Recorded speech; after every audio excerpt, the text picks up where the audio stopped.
So when Germany lost in World War One in the Great War, you got to imagine sort of life in Germany after the war. It's not good. They've been dealing with near famine conditions. You've got hundreds of thousands of soldiers walking back, trying to cope with, the horrors they'd experienced, and now returning to a country that the government is very new, and there are no jobs, and their lives are upended. So you've got a lot of political upheaval in Germany in the 1920s. You got cultural upheaval too, but this is sort of the kind of context behind why you get Hitler and the National Socialists, the Nazis, coming to power. Now, again, terms like socialism, have become more politically sort of hotbed terms these days.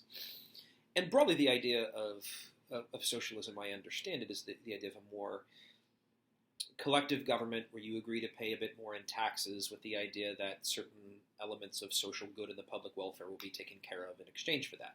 There are positive examples of it. There are negative examples of it. The Nazis are certainly a very negative example of it.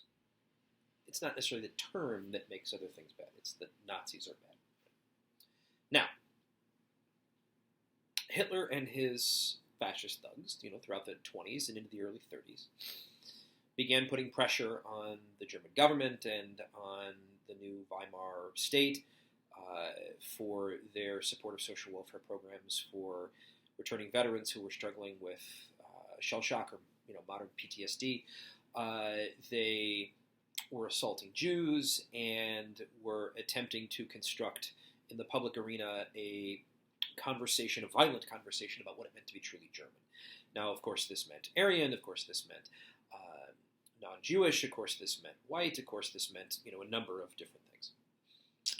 And this process and the economic downturn again, and by the early 1930s globally, is what compels or what leads one of the things that contributes to Hitler taking power by 1933. Now, when he does take power, right, the Nazi state begins a number of different comprehensive programs to combat the economic distress that Germany is in, for which Hitler is typically heralded by the international arena for these actions. There are large-scale infrastructure projects that are built, the Autobahn, right? All this stuff is good examples of this. He, though, in doing that, wishes to remake the German Reich in his own image.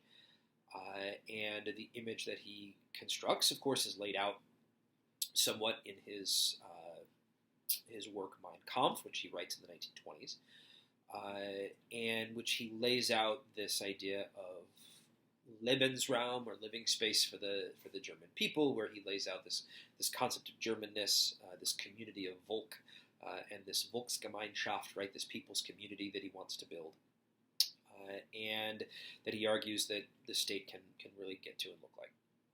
And so you start to see detention camps built for political opponents. You start to see, with the passage of Nuremberg laws, you start to see this othering that begins to occur. And throughout the 30s, this is a slow, progressive movement to do this. Now, again, let's think about it. If you are one of these individuals who is considered to be undesirable, if you're Jewish, or if you're an artist that the Nazis don't like, right, when does your war begin, right? This is kind of the good question to ask, right? So the war itself, right, begins in September of 1939 with the invasion of Poland. But, if you are part of these groups that Hitler and the Nazis deemed to be undesirable, the war, your struggle began earlier. Now, Germany's army was limited by what they could do because of the Versailles Treaty, but Hitler flouts that, reorganizes and increases the size of the army, ups the armor, and an emphasis on tank production, deploys the military to the Spanish Civil War in support of the fascist dictator General Franco there.